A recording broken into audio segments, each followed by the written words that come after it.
السلام علیکم ورحمۃ اللہ وبرکاتہ۔ وعلیکم السلام ورحمۃ اللہ۔ مسلمانوں میں ایمانداری کے لحاظ سے پہلے 30 ملکوں میں مسلمان کوئی ملک اس میں شامل نہیں ہے۔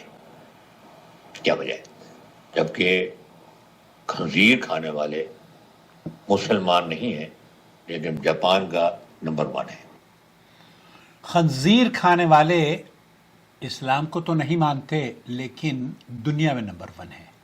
کیا آپ نے کبھی سوچا دوستوں کہ وہ لوگ جو خنزیر کھاتے ہیں، وہ لوگ جو شراب پیتے ہیں، وہ لوگ جو اس دنیا میں جنہیں آپ اور قرآن کافر کہہ کر ان کے ساتھ مخاطب ہوتا ہے، وہ اسلام کو نہیں مانتے، قرآن کو بھی وہ نہیں مانتے، اور بعض معاملات میں اگر آپ دیکھیں تو دنیا کی نظر میں ہم سے وہ زیادہ منظم نظر آتے ہیں، زیادہ دیانتدار ہوا کرتے ہیں، اور زیادہ ترقی یافتہ بھی آپ کو مل جائیں گے۔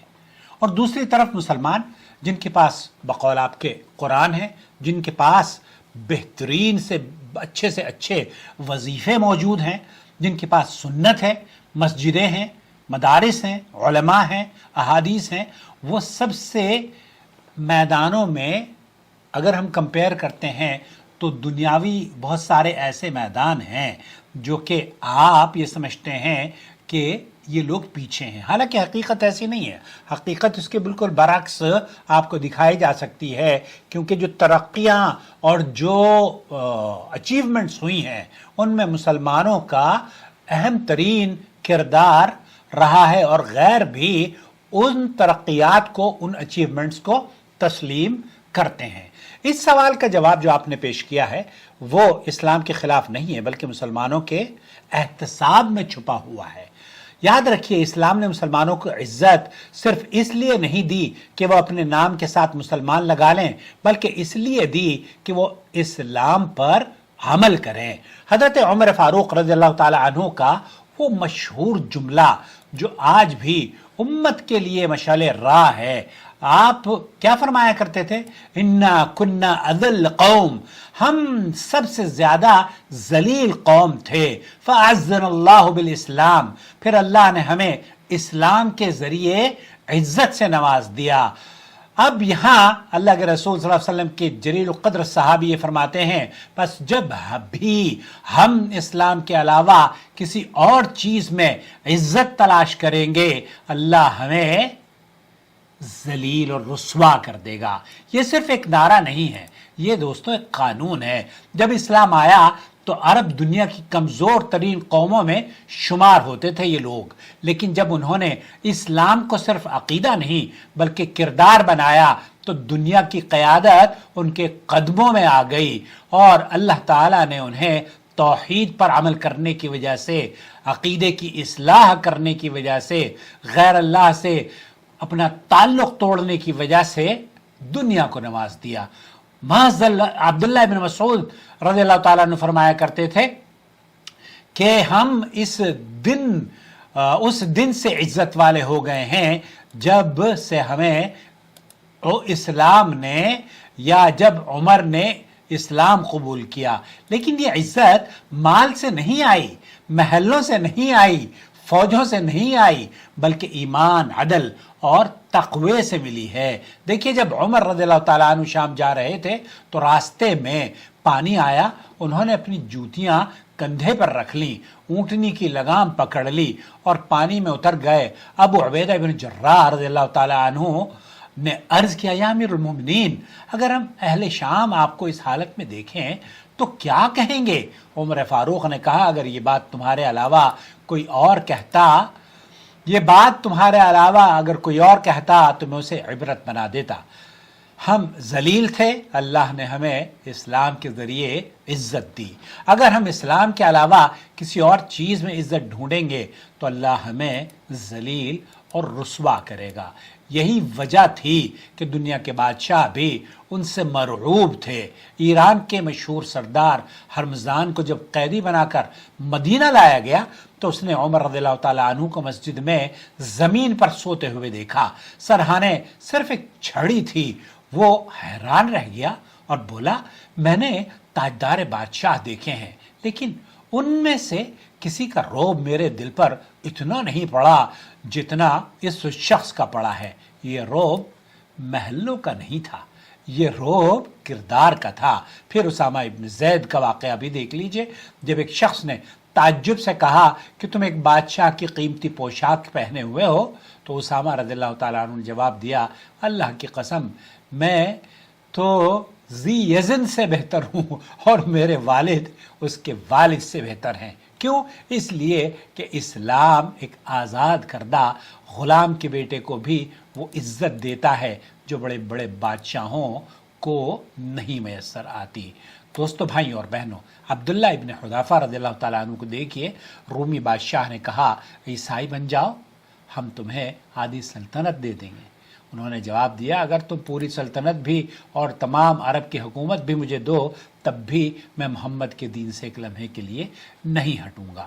یہ تھی وہ عزت جس نے دنیا کو حیران کر دیا۔ لہذا آج ہم دیکھتے ہیں کہ بعض غیر مسلم قوموں میں وقت کی پابندی، دیانت داری، ایمانداری اور قانون کی پاسداری موجود ہے، تو ہمیں یہ نہیں کہنا چاہیے کہ اسلام ناکام ہو گیا، بلکہ ہمیں یہ کہنا چاہیے کہ اسلام کی ان تعلیمات پر وہ عمل کر رہے ہیں جنہیں ہم نے چھوڑ دیا ہے۔